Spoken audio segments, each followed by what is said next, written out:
A dark-skinned blogger found Korean Mafia money on a live stream. She starts a broadcast and gives the money away for popularity, but she had no idea who she just stirred up. Before we begin, don't forget to subscribe to the channel and turn on the bell. Enjoy watching. Kim Ji-hoon was a man whose calm inspired more fear than the shouts of others. He didn't wear flashy jewelry, didn't brandish weapons, and rarely raised his voice. His strength lay in his impenetrable composure and his ability to think several steps ahead. Growing up on the brutal streets of the Port District, he learned a fundamental lesson early on. The world is divided into those who control and those who are controlled. He started with minor errands, but his sharp mind and iron will quickly set him apart from his peers. By the age of 20, he was already leading a small group. By 30, he had taken control of the entire district, removing the old bosses not so much by force as by cunning. Now, in his early 40s, he headed one of the city's most influential criminal groups. His rivals feared and respected him. His word was law for his subordinates. He resolved disputes, redistributed spheres of influence, and forged alliances, always remaining in the shadows. But for all his cruelty, he was also fair. He never punished the innocent and generously rewarded those who showed diligence. His people knew, if you did your job honestly, you had nothing to worry about. But if you failed him, the consequences would be irreversible. Kim Ji-hoon sits in his office and looks at two identical black suitcases. One contains money, the other is empty. Tomorrow, he meets with a business rival, Park Min-ho. The plan is simple. First, Ji-hoon shows Park Min-ho the full suitcase so he can verify the money. As the papers are signed, Ji-hoon's people discreetly switch the suitcases. Park Min-ho leaves with the empty one, and Ji-hoon becomes the owner of his company and keeps his money. Ji-hoon and his assistants, Lee and Han, are discussing the final details. They're pleased with themselves. It seems nothing can get in the way. So-yeon enters the office. His face is serious. "Boss, there's a problem. Our car is damaged. It needs repairs immediately. It won't be driving tomorrow." Ji-hoon slowly looks up at him, his fingers stopping tapping on the table. "It can't be. Find another car, the best one." So-yeon immediately calls the rental company. A few minutes later, he returns. "Boss, they don't have any business class cars. They only have small cars available. And brightly colored ones." Ji-hoon frowns. "What colors?" "Yellow, pink, purple." Silence falls in the office. Lee and Han look at the floor. Ji-hoon clenches his fists. He imagines Park Min-ho's mocking gaze. "We'll take the yellow one," he says quietly. "But boss?" L begins. Ji-hoon interrupts him. The next morning, they pick up the yellow one subcompact. Ji-hoon silently climbs into the passenger seat, his face a stony mask. Lee drives. Han holds both suitcases tightly in the back. An oppressive silence reigns on the road. They arrive at the restaurant. Park Min-ho is already waiting for them. His gaze lingers on their car for a moment, but he quickly signals the waiter. The ceremony begins. Ji-hoon is polite and charming. Han places the first suitcase on the table and opens it. Park Min-ho sees the neat stacks of money and nods. "Everything is fine. Let's sign the papers and ours." The key moment arrives. Han coughs. The waiter accidentally brushes against Lee. Their gazes flicker for a moment. Han's hand makes a quick practice gesture. The suitcases switch places. Nobody notices anything. Park Min-ho signs the document. He shakes Ji-hoon's hand with a beaming smile. "It's a pleasure doing business with you," Ji-hoon replies with a slight smile. They leave the restaurant. As soon as Park's car is out of sight, the tension eases. Lee and Han laugh. Ji-hoon allows himself to smile. Everything went perfectly. They get into the yellow car and drive back. The atmosphere in the car is joyful. They discuss their success. On the way, So-yeon calls and says that their car is ready. "Let's hand over this yellow box first," says Ji-hoon. They drive up to the rental office, get out, and leave the keys in the car. A few minutes later, their black SUV pulls up. They quickly climb in, feeling relieved. The car starts moving. They drive away, celebrating their victory. They are so happy that they don't notice one important detail. That very suitcase with the money remains lying in the trunk of the yellow car. They forgot about it. Amina looks at her phone screen. Her number of followers is growing, but not as fast as she'd like. She's popular. She's a blogger, but she's always on the lookout for something new that will wow her audience. Today's content is about car rentals. She doesn't like taxis, preferring to drive herself and feel free. She doesn't have her own car yet, so she often rents cars. She enjoys getting behind the wheel of a new model each time, changing her surroundings. Her followers appreciate this, the variety in the footage, new impressions, and fresh emotions. She books a car for 3 days. She chooses a small but colorful model. When she arrives at the rental company's office, the receptionist hands her the keys and documents. "The car is ready," he says, pointing to the parking lot. "The yellow one, in the corner." Amina nods. Yellow isn't her favorite color, but it's bright and noticeable. It's good for content. She steps outside and sees that very subcompact. It looks even smaller and more modest than in the photo on the website. But she shrugs. The main thing is that it drives. She opens the door and climbs into the driver's seat. With a familiar motion, she places her phone on the holder and launches the broadcast app. Within seconds, several hundred people are on air. She smiles and waves. "Hello, everyone! Back again, and today we're starting a new experiment." Her voice is clear and cheerful. "I've borrowed this little one for 3 days. Let's see what she can do." She begins adjusting the mirrors, tries the steering wheel, and shares her first impressions. Comments from followers begin to appear on the screen.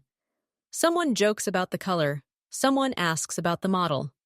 Amina answers the questions, turning the camera to show the interior.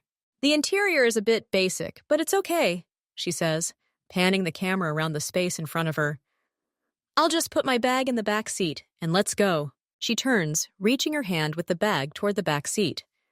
Then her gaze falls on a dark object, almost invisible in the dim interior. Wedged between the seat and the back of the passenger seat is a black briefcase. Amina freezes for a second. "Guys, wait, what's this?" Her voice loses its usual playfulness, becoming more attentive, focused. She pans the camera to her find. The suitcase looks expensive, leather, and unmarked.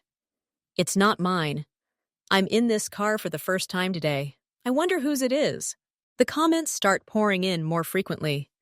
Subscribers offer different theories. Some joke that it's a bomb. Others write that the previous tenant probably forgot his tools.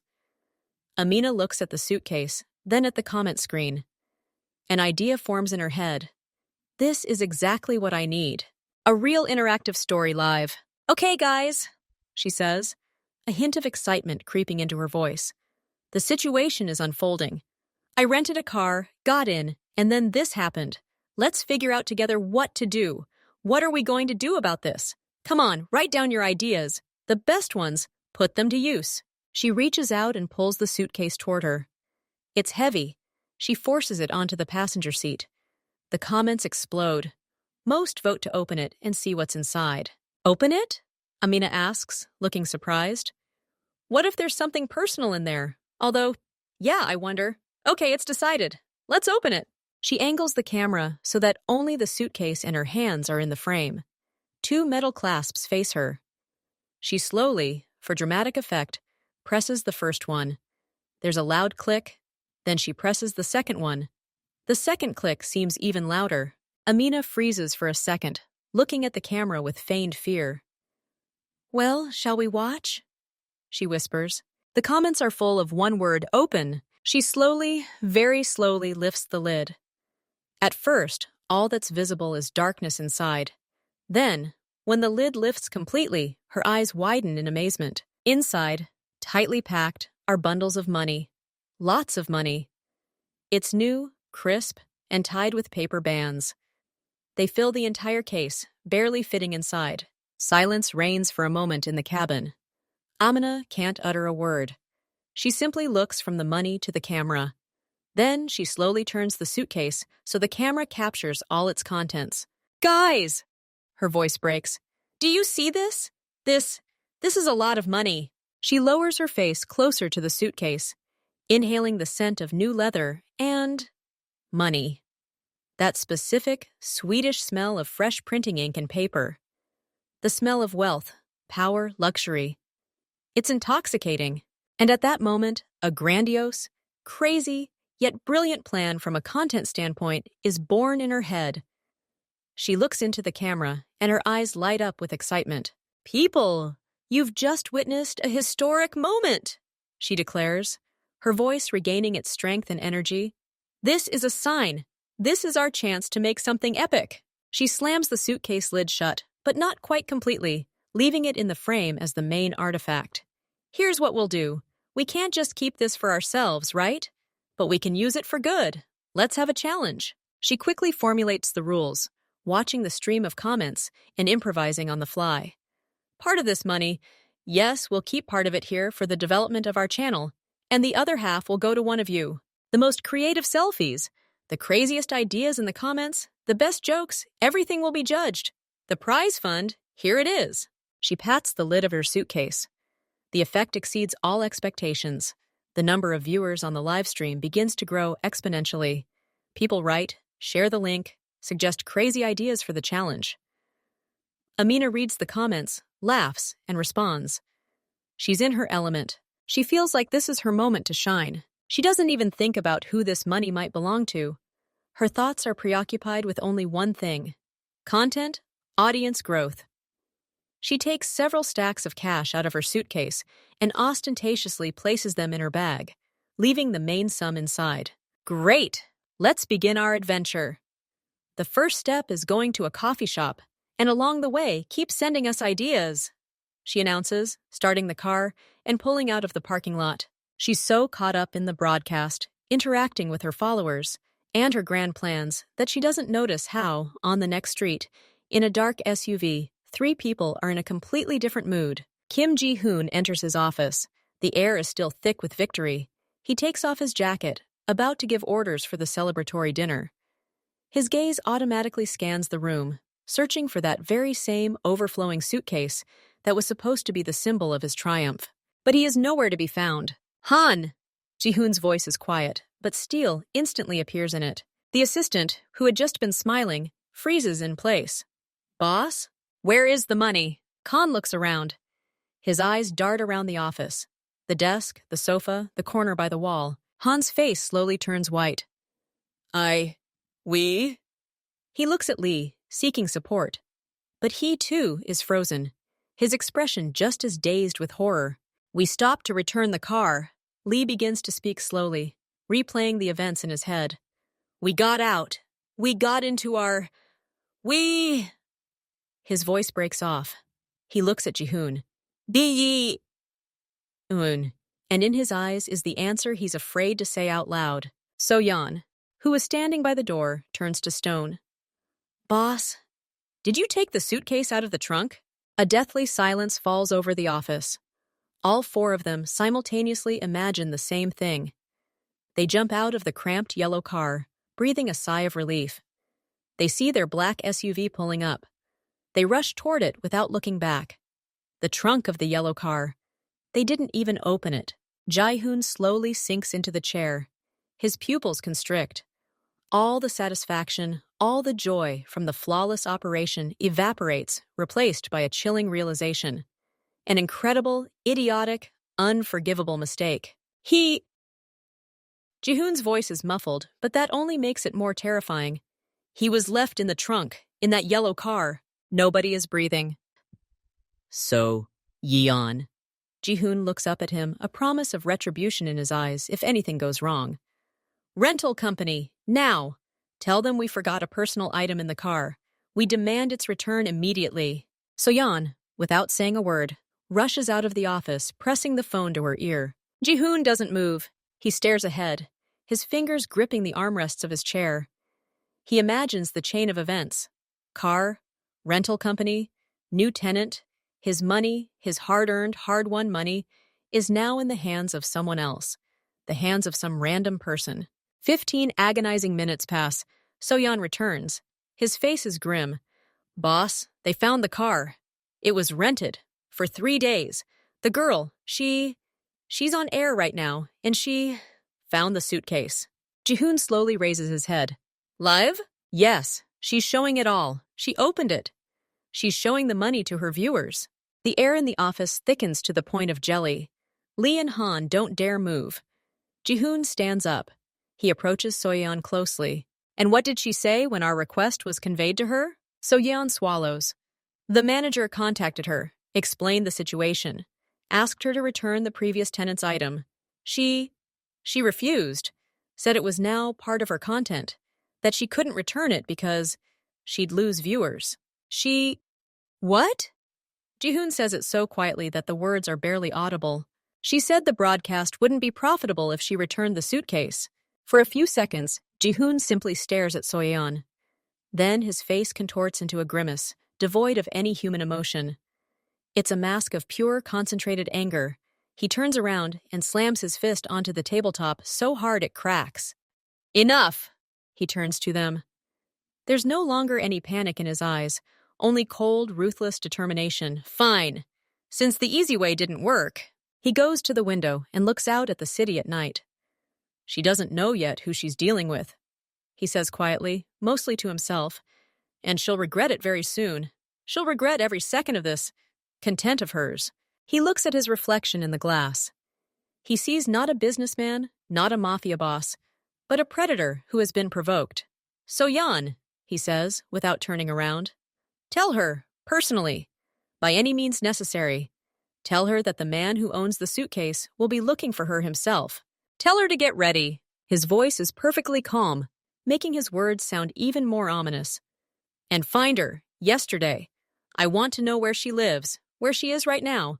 Turn on all the beacons. We usually track objects. Today we'll track her." It's slightly dark outside. Amina parks in front of her house. The euphoria hasn't worn off yet. Her broadcast has garnered a record number of viewers, and her subscribers are growing by the minute. She gets out of the car, clutching her suitcase tightly to her. She feels invincible, chosen, a true content queen. She enters her apartment, locks the door with all the locks, and slides the bolt. She places her suitcase on the kitchen table and turns on the broadcast again. "Guys, you won't believe this! Some guy from the rental agency just called and asked me to return the previous renter's thing." She laughs, her eyes sparkling with excitement. "As if I'd give away our treasure! It's a gift from fate!" The comments are divided. Some write, "Give it back, it's not yours." But most agree, "It's their problem. Lost and found. It's your winnings." Suddenly, her phone vibrates from an unfamiliar number. She looks at the camera, challengingly. "Wow! Found it! Let's hear it!" She puts the call on speakerphone. The voice on the phone is muffled, emotionless. It's not the administrator. "Girl, give me back the suitcase, now, before it's too late." Amina snorts. "Yeah, right. Tell that to my followers." She points the camera at her phone. "You don't understand who you're dealing with." The voice on the other end of the line grows quieter, but that only makes it seem more dangerous. "The owner of this thing, he'll come for it himself, and you won't like it." Amina feels a shiver run down her spine, but her excitement and desire to create great content win out. "Let him try. I have half the internet as subscribers. They'll back me up." "You're wrong," comes the voice on the other end of the line, after which the connection is cut off. Amina lowers her phone. There's a slight tremor in her hands, but she quickly hides it, smiling broadly at the camera. "People, did you hear that? They're intimidating us, but we're not giving in, are we?" The comments explode. Some write, "Be afraid." Others say, "We're with you." The viewership is through the roof. Amantha realizes this is the pinnacle of her career. It's pure drama, live on air. But when she briefly turns away from the camera to pour herself some water, her smile fades. Fear appears in her eyes. She approaches the window and carefully pulls back the curtain. Below, under the street lamp, stand 3 men in dark clothes. They don't move, just stare at her windows.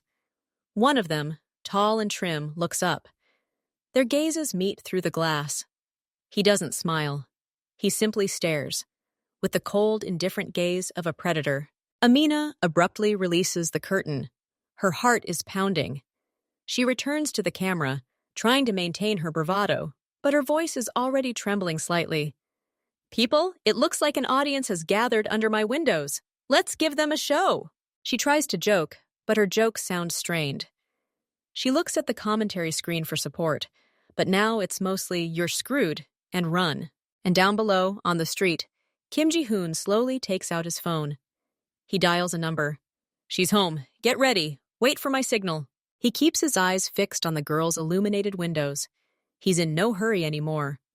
He knows the longer she's afraid, the sweeter his revenge will be. Amina steps back from the window, her heart pounding as if it were trying to escape her chest.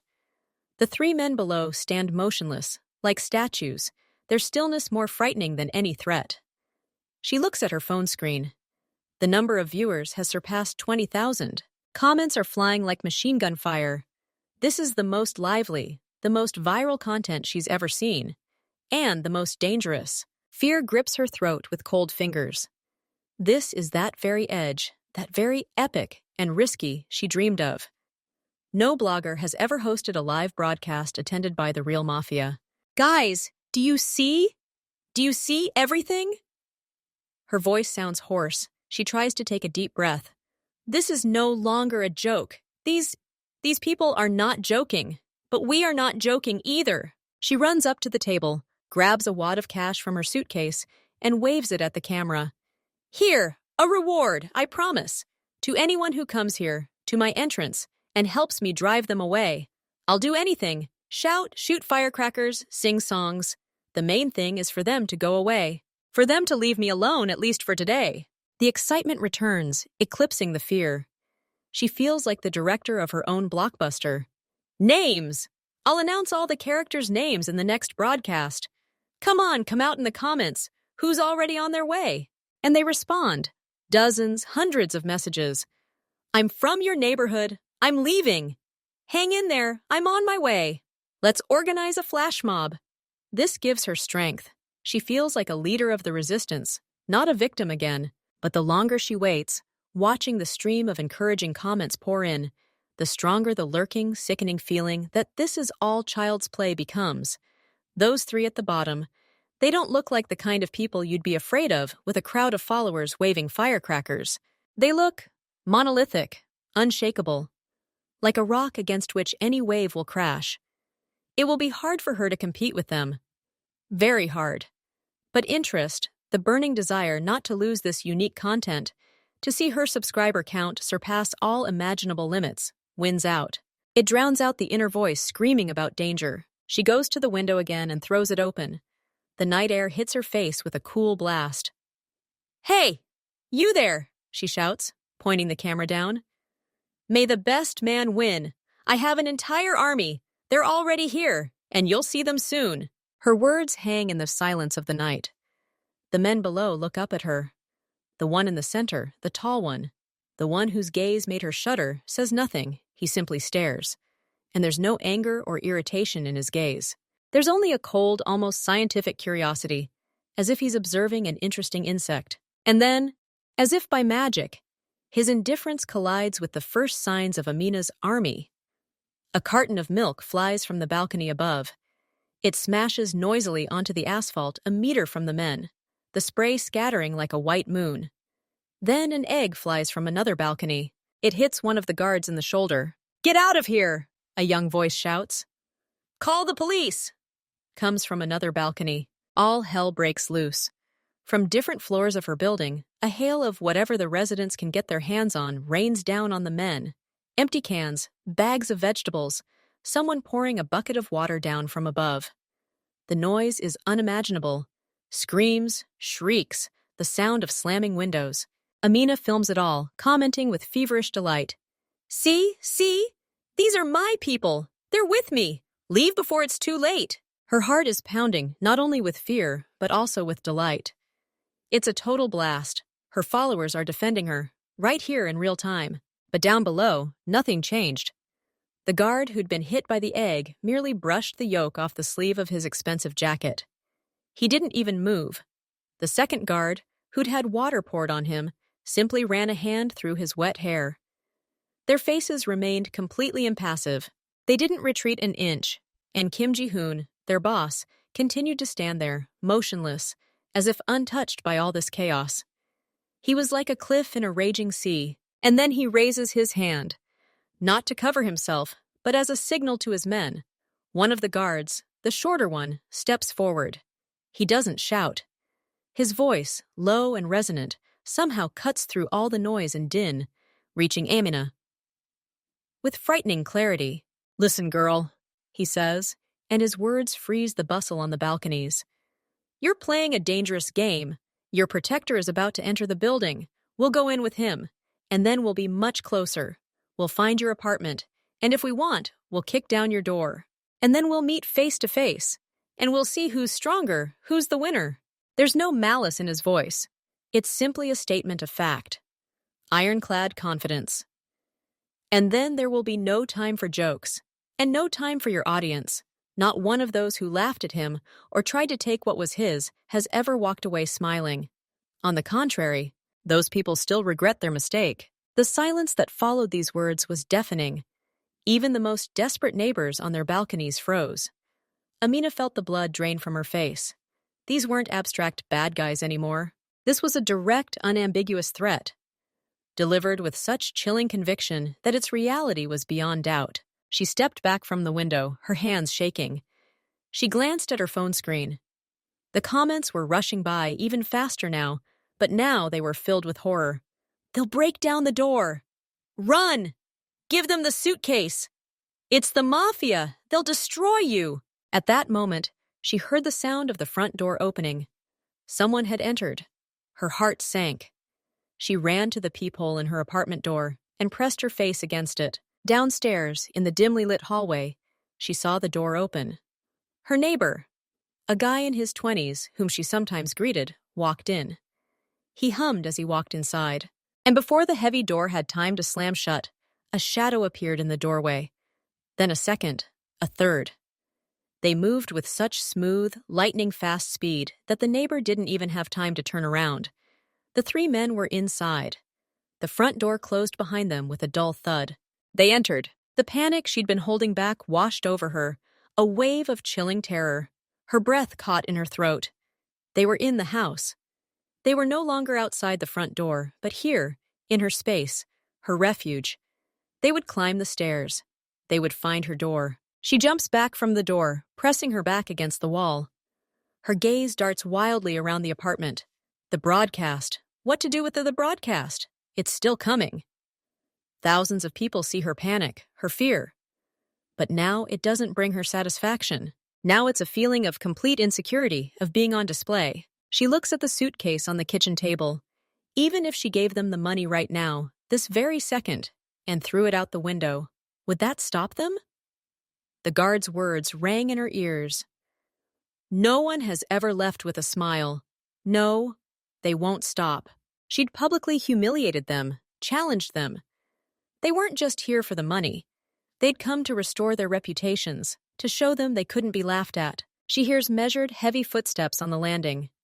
Unhurried, confident, purposeful. Are they checking the apartments? Or do they already know where she is? Maybe they saw which window she was looking out of. Amina covers her face with her hands. The muffled, measured footsteps behind the wall are getting closer. She realizes things have gone too far. Her adventure, her pursuit of hype, has led her to the brink of real, physical danger. And there's nowhere left to retreat. Amna pressed her face to the peephole, her heart pounding as if it were trying to escape her ribcage. Behind the door, in the dimly lit hallway, stood three people. They weren't just standing there. They filled the space, breathing it. The one in the center, Kim Ji-hoon, was motionless, his face a mask of absolute chilling calm. The other two, his shadows, stared at the door as if they could see right through it. Amina's thoughts raced like cornered animals. Broadcast. I need to turn off the broadcast. This wasn't a game, not content anymore. This was a trap she'd set for herself. Her fingers trembled as she fumbled for her phone. She ended the broadcast. The screen went dark, and with it, the ghostly shield of thousands of eyes that had given her the illusion of safety. Now she was alone with them. Only a door, sturdy yet suddenly seeming flimsy, stood between them. She took a deep breath, trying to stifle her panic. A voice came from behind the door before she could speak. It was quiet even, without a hint of menace, and that made it infinitely more terrifying. "Open up, girl!" It wasn't a shout, not a demand. It was a statement. Amina pressed her forehead against the cool surface of the door. Let's forget about everything." Her own voice sounded weak and hoarse. I'll give you the suitcase, right now. You take it and we'll part peacefully. I won't bother you anymore." The silence behind this door was more eloquent than any words. It lasted for several seconds, each one feeling like an eternity. Jihoon finally said, a slight, venomous grin lacing his voice. "You think that's how it works?"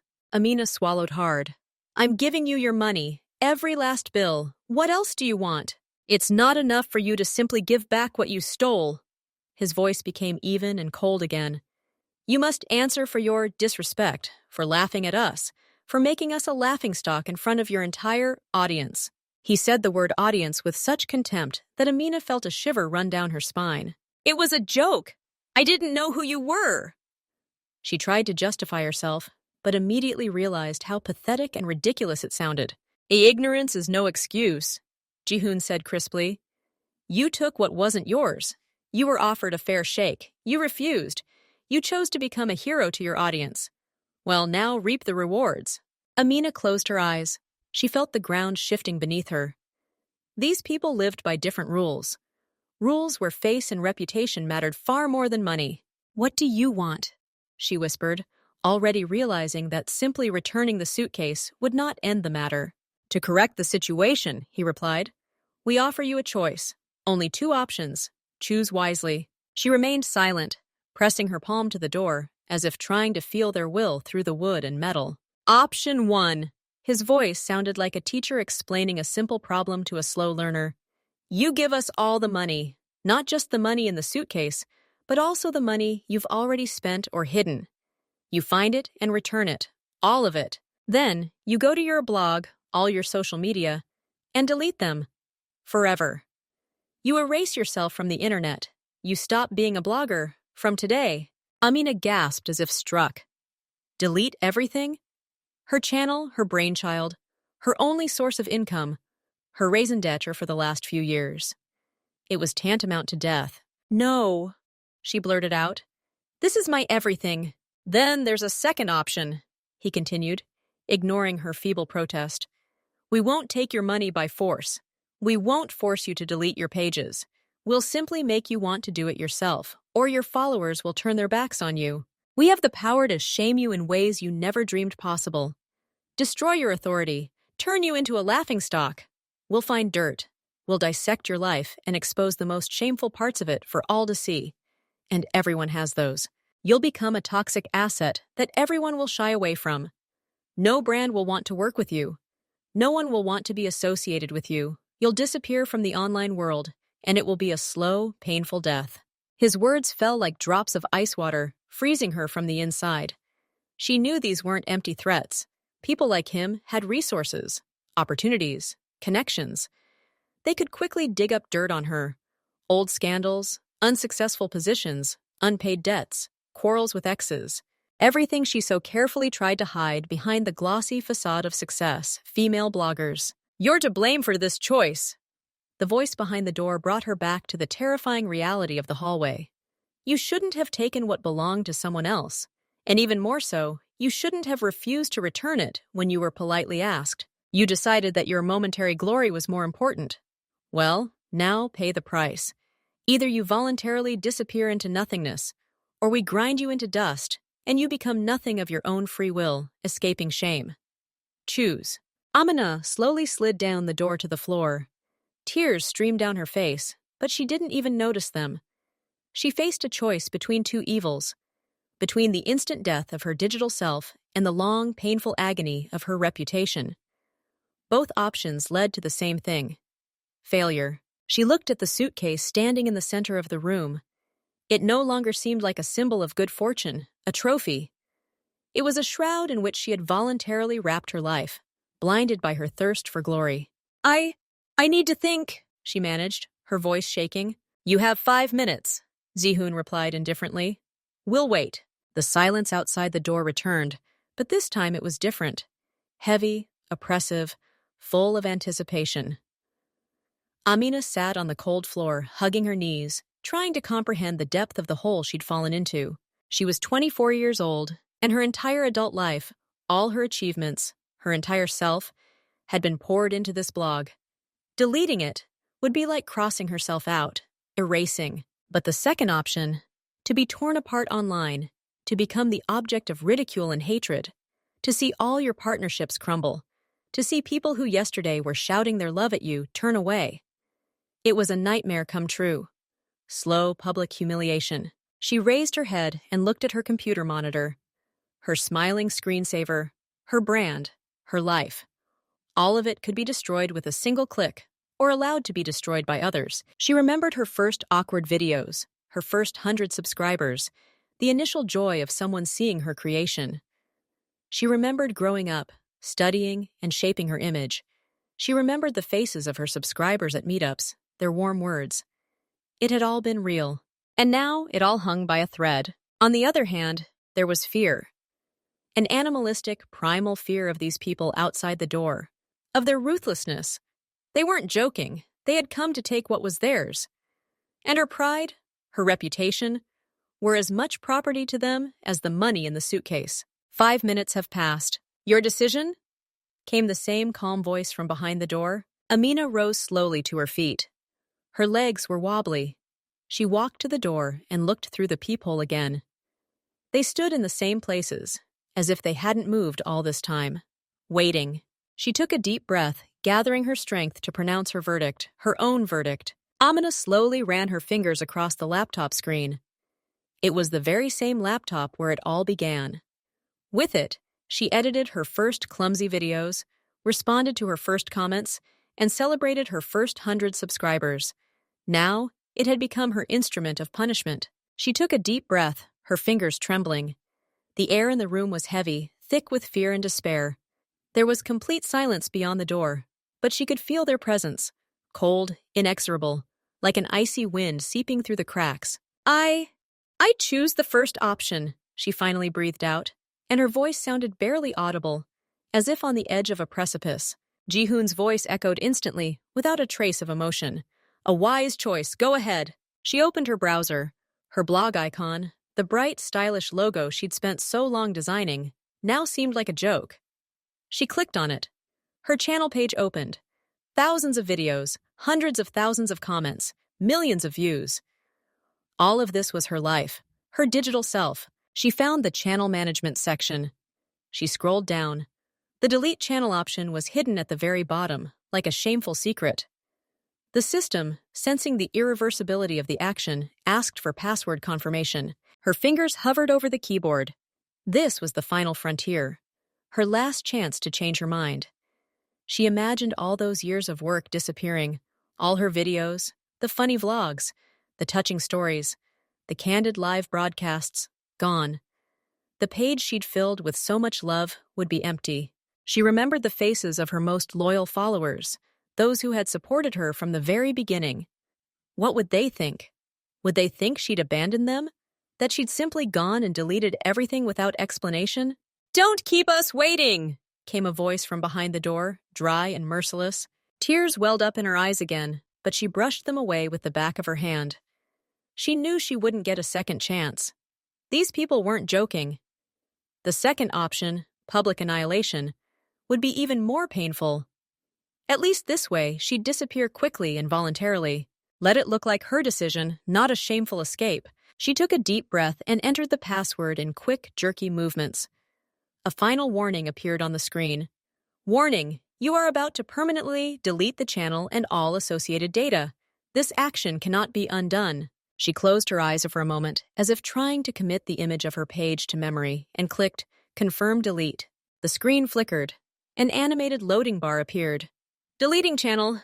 This may take a few minutes. Every second felt like an eternity.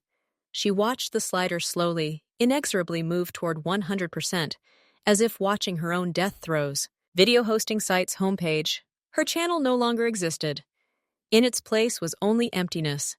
It felt as if a piece of her soul had been ripped out. Social media! Everything! Zihoon reminded, his voice sounding like a warden. Amina nodded, even though she knew he couldn't see her. Automatically, almost like a robot, she opened her other social media accounts one after another. Each account had thousands, tens of thousands of followers. Each held a piece of her life, her memories, her communications. She deleted them one by one. The process was monotonous and heartbreaking. Entering a password, confirming, loading, emptiness. Each time an account disappeared, she felt another light go out within her. She did this silently, only sobbing occasionally. Her entire world, which she had so carefully constructed, was crumbling before her eyes with the click of a mouse. She was destroying herself, her digital reflection, and all that remained in reality was a powerless, frightened girl sitting on the floor in front of her laptop. Finally, she deleted the last account. She leaned back, staring at the ceiling. There was a ringing emptiness inside. She had done it. She had erased herself from the internet. Amina the blogger was dead. "Done," she whispered. The door didn't open. Nothing happened. "Suitcase," Jihoon reminded. Amina rose slowly, walked to the table, and slammed the lid of the suitcase shut. She lifted it. It was heavy, but now its weight seemed insignificant compared to the burden that had settled on her soul. "Where?" she asked, her voice lifeless. "Place it by the door. Move to the window. Stand with your back to it." She obediently complied. She placed her suitcase by the threshold, walked to the opposite wall, and turned her back to the door. She heard the lock click, and the door open quietly. The floor creaked softly under heavy footsteps as someone picked up the suitcase. Then the door closed, just as quietly. The click of the lock sounded like a death sentence. They left without saying another word. Amina remained standing by the window, unable to move. She stared at her reflection in the night glass, a pale, pain-distorted face with empty eyes. Behind her, on the table, lay her laptop. Now it was just a device for surfing the internet. Not a creative tool, not a window into her world. She turned slowly and walked toward him. She opened her browser. She mechanically typed her blog's name into the search bar. She pressed enter. Page not found. She refreshed the page again and again. The result remained the same. Her channel had truly disappeared. She no longer existed in the world that had been the only reality for her all these years. She closed her laptop and rested her head in her hands. The silence in the apartment was deafening. Before, it was always broken by notifications, calls, and messages from subscribers. Now there was only silence. She was left alone with herself, with the person she was before she became a blogger. And who was she?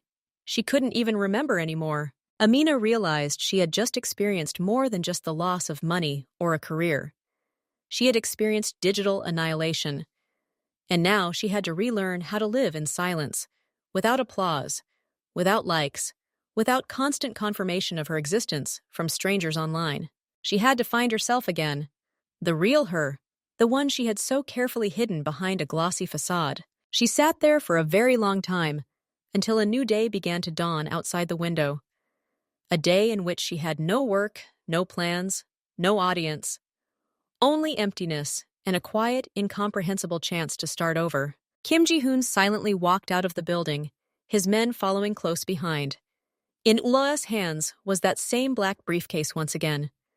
The weight of the suitcase, familiar and correct, pressed comfortingly against his palm. They got into a black SUV. The door closed with a dull click, cutting off the outside world.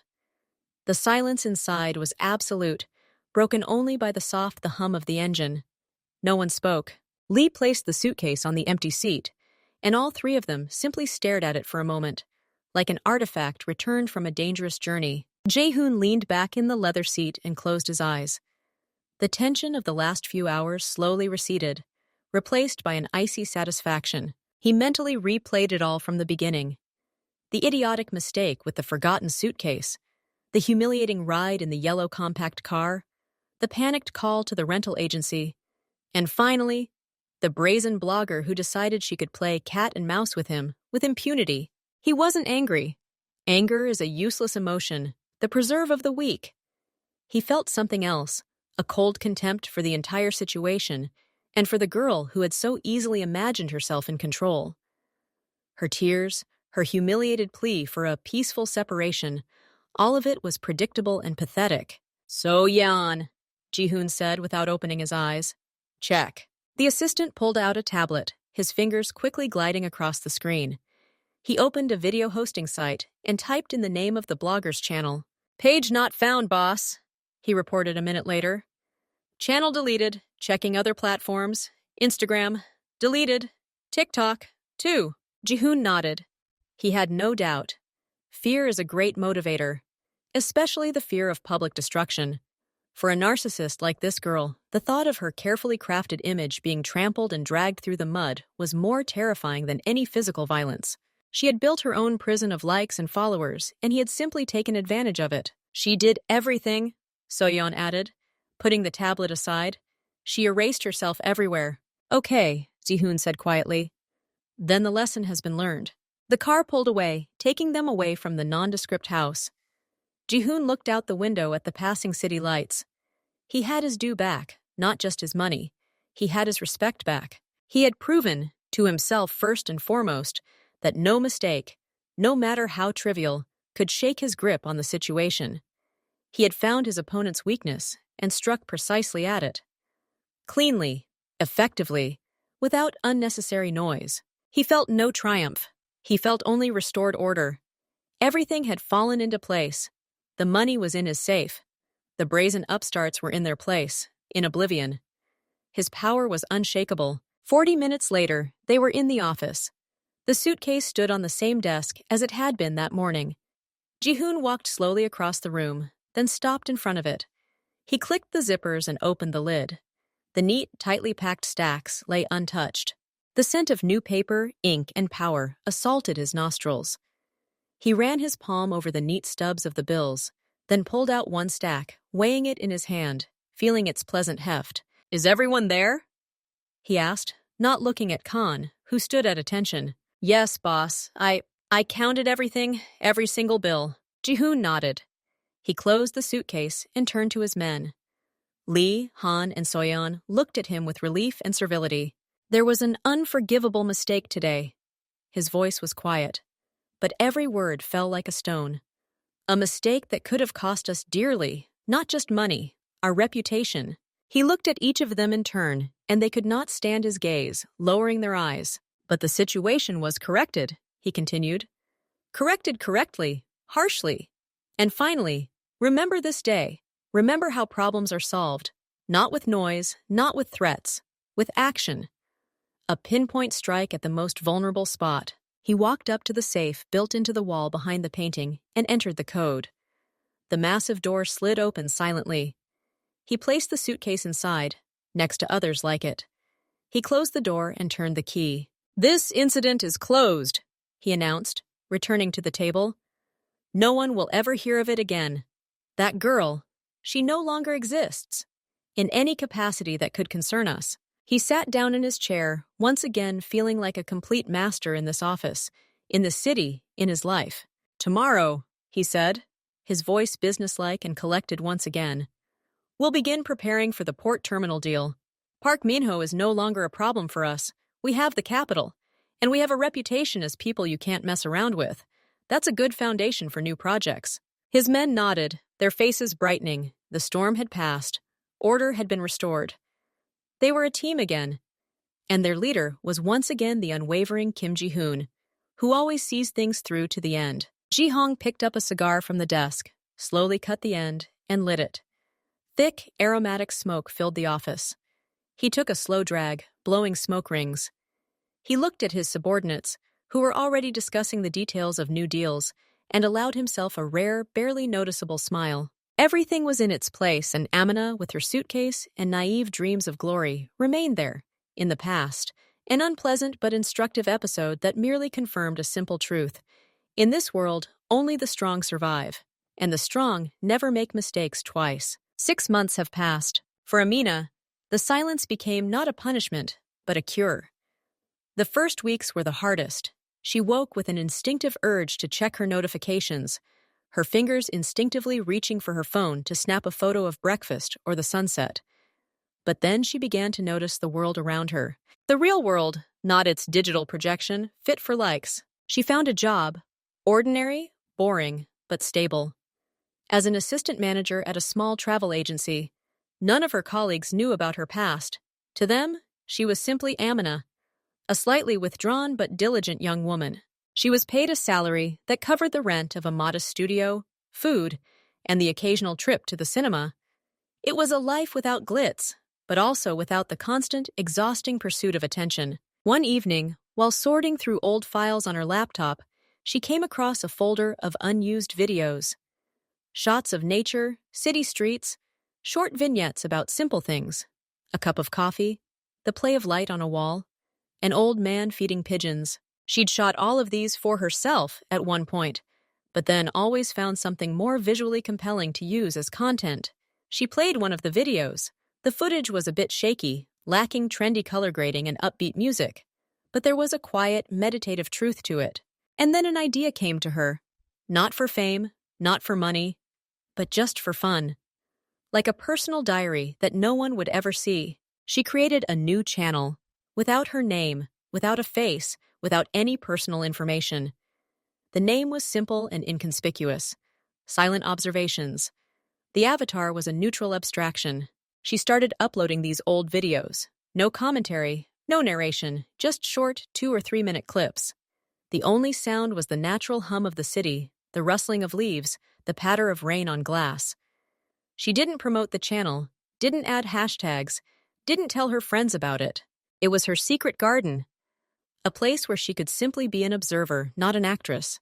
She found her first follower a month later. An unfamiliar account, then another. People found her by chance. Algorithms sometimes served up her silent videos to those looking for something calm and meditative. There were almost no comments. Occasionally, someone would write, "Thanks for the silence," or "This is so calming." Amina continued filming. Now she went out with her camera, with a purpose, not to impress, but to capture moments of simple, unadorned beauty. She filmed a baker at a nearby bakery, kneading dough at dawn, children launching boats in a puddle, a tram slowly crawling along old rails. Her channel slowly, a few people a week, grew a modest but devoted audience. People tired of the noise and glamour, they valued her content precisely for its unobtrusiveness, its lack of pretension. It was precisely this invisibility that was violated. Boss. Kim Ji-hoon looked up from his report. So-yeon was standing in the office doorway, holding a tablet. His expression wasn't alarmed, but rather puzzled. "We found something. That girl, the blogger." Ji-hoon put down his pen. Not a muscle moved on his face, but tension hung in the air. "And? She runs a channel, a new one." Ji-hoon's left eyebrow rose, almost imperceptibly. He slowly leaned back in his chair. "Broken the agreement."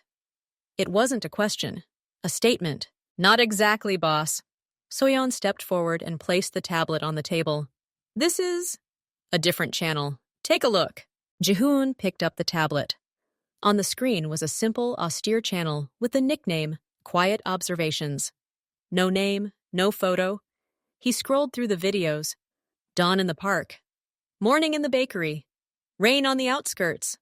They were 2 or 3 minutes long. Views were modest, a few hundred, with the most popular ones averaging a couple thousand. No ads, no calls to subscribe, no interaction with the audience. "Are you sure it's her?" Ji-hoon asked, his voice even. "Yes, boss. We tracked the IP address.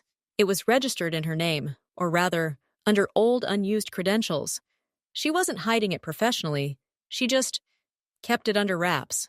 Ji-hoon played a random video. Clouds drifted slowly across the sky. The camera was still. There was no sound, only the gentle whistle of the wind. He watched another one.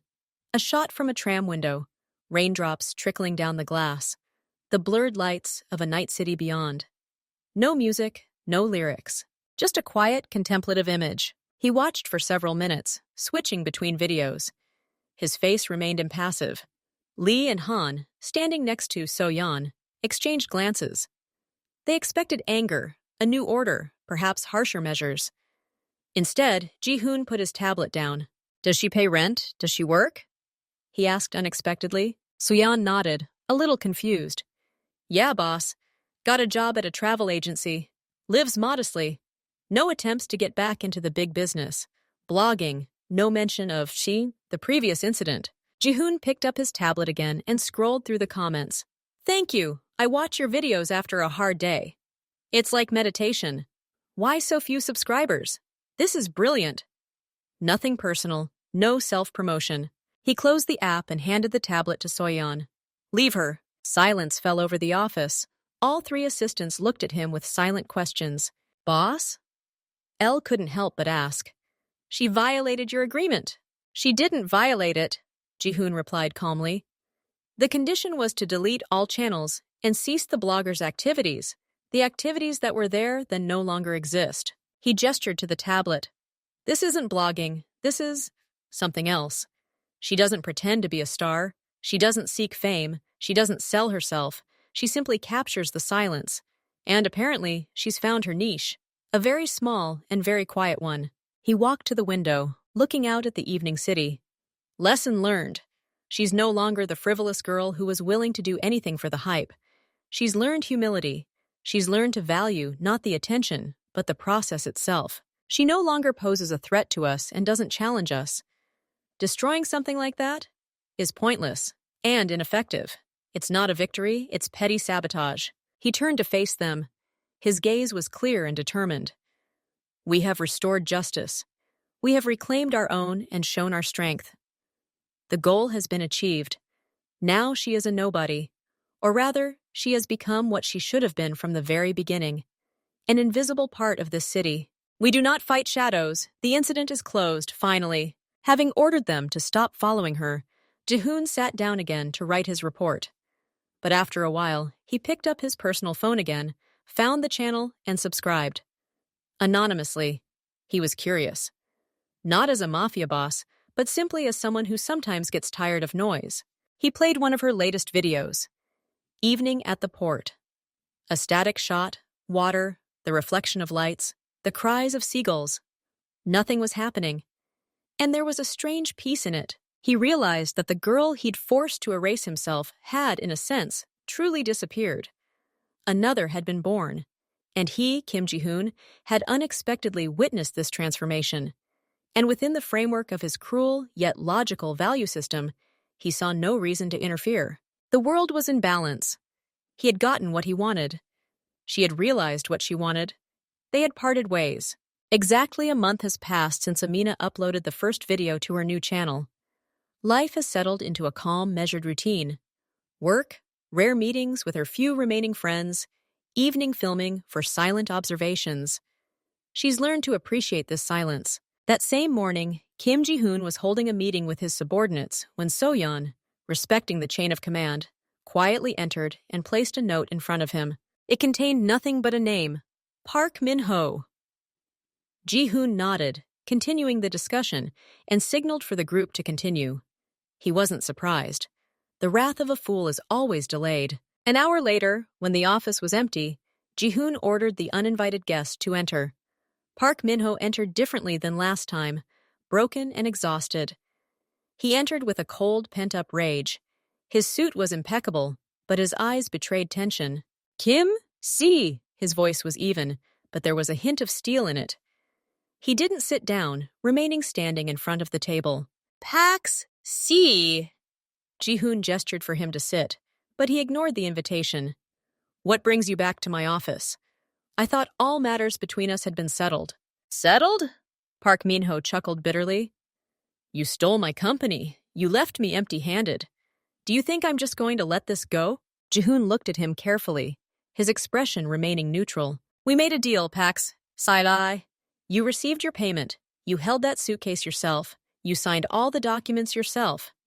If you have any problems with your finances after our meeting, that's unfortunately not my concern. Not your concern? Park Min-ho took a step forward, but stopped just in time, remembering Lee and Han's presence, standing motionless against the wall. You switched the suitcase. Your people pulled it off. It was all a setup. That's a very serious accusation. Ji-hoon shook his head. And completely unfounded. Do you have any evidence? Witnesses willing to corroborate your account? Or perhaps a recording? He knew none of this was real. Everything had been planned out down to the last detail. Park Min-ho clenched his fists. He knew he'd fallen into the perfect trap. There was no evidence, only certainty and fury. I won't go to the police, Kim Easy, he said quietly. I'm not naive, but I won't disappear. I'll be everywhere. I'll be there in your every deal, in your every project. I'll hire people to investigate your every move. Sooner or later, you'll slip up, and I'll be there. Ji-hoon listened to him without interrupting. Then he slowly rose from the table. Park Min-ho, he said, and there was no anger or irritation in his voice. You've lived a long life in business. You should have realized one simple thing. In our world, you don't owe anyone anything. There are rules. There are results. You lost. Not because I'm stronger or smarter, but because you allowed yourself to be deceived. You believed in transparency where there couldn't be any. He walked to the window, looking out at the city. You say you'll be my shadow. Well, that's your choice. But think about what you'll spend the rest of your energy and resources on. On revenge against the person who outplayed you? Or maybe you should think about starting over, with what you have left. He turned to Park Minho. Threats are for the weak. The strong act. You could use this energy to build something new. Instead, you're choosing a path that leads nowhere. I won't give you your company back, and I won't give you your money back. Those are the rules of this game. You accepted them when you sat down with me at the negotiating table. Park Minho listened, his posture gradually shifting. His shoulders, which had been tense, slumped slightly. His anger slowly gave way to a bitter realization. You left me with nothing, he whispered, and for the first time his voice sounded not angry but tired. Ji-hoon corrected him. I left you with experience, and that, believe me, is worth more than any company. Now you know what not to do. Whether you learn from this is up to you. He paused, letting the words sink in. This concludes our business, Pax. I have no further grievances against you, and I advise you to do the same. Spend your energy on something useful. Revenge is a poison that poisons those who carry it. Ji-hoon returned to his desk, his movement signaling the end of the meeting. Park Minho stood for a moment longer, looking at the floor. Then, slowly, without a word, he turned and walked out of the office. This time, there was no drama in his departure, only a quiet, resigned acceptance of defeat. When the door closed, Ji-hoon looked at Lee. He won't come back again. There was no triumph in his voice. It was a statement of fact. One page had been turned, and he was already thinking about the next. A month after his conversation with Park Minho, Kim Ji-hoon sat in his office, reviewing his current affairs. The affair with the forgotten suitcase and the brazen blogger now seemed to him merely an annoying but instructive episode, which once again confirmed a simple truth. Any mistake, even the most minor, can have serious consequences, and only an iron will and cold calculation can help regain control of the situation. He no longer thought about Amina. His men, following orders, had ceased surveillance. Soyeon's last report stated that her new channel, Silent Observations, was slowly but surely growing, maintaining its niche audience.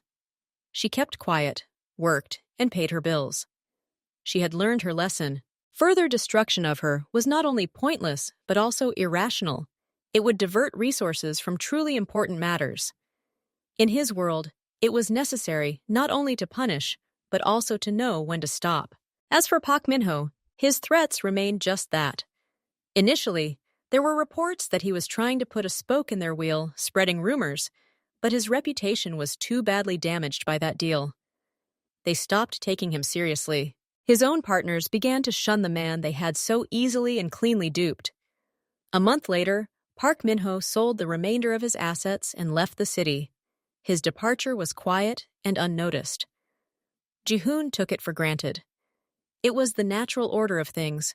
The weak give way to the strong. That very evening, after finishing work, Ji-hoon approached the safe. He entered the code, opened the heavy door, and pulled out that same black briefcase. He placed it on the table, clicked the clasps, but didn't open it. He simply stared at it, his palms resting on the smooth leather surface. That suitcase was more than just money to him. It was a symbol of his power, his intellect, his ability to turn others' weaknesses into strength. Park Minho had shown greed and gullibility, and lost everything. The blogger had shown impudence and stupidity, and nearly paid for it with everything she had. He, however, by showing composure and finding their vulnerabilities, not only got his own back, but also strengthened his position. He mentally drew a parallel between the two of them. Park Minho, a tired, angry man, unable to accept defeat and self-destructive. And Amina, frightened but resilient, able to find the strength to change and start anew, albeit in a different, more modest capacity. In a way, she showed more wisdom than his former partner. Ji-hoon closed his eyes.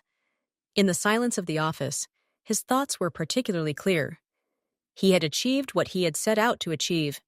His power was secure, his organization a well-oiled machine. But along with this satisfaction came another feeling, an understanding of the price of this power. He was surrounded by fear and respect, but he could not afford the slightest weakness, not a single false step. He was alone on his throne, and this suitcase was just one of the building blocks of that throne. He slammed the suitcase lid shut. The click echoed loudly in the silence. The past was closed, the lesson learned. It was time to move forward. He returned the suitcase to the safe, locked it, and turned to the window. The city at night was alive with its own life. A million lights. Somewhere out there was Amina, filming her quiet videos for a handful of viewers. Somewhere far away, in another city, Park Min-ho was living out his final days. And here, in the center of the web, stood he, Kim Ji-hoon, 38 years old, complete power, and a silence unbroken by anything but the hum of the city beyond the glass. He felt neither joy nor sadness. He felt only the weight of control and indifference to everything that remained beyond the walls of his office. The story with the suitcase was over.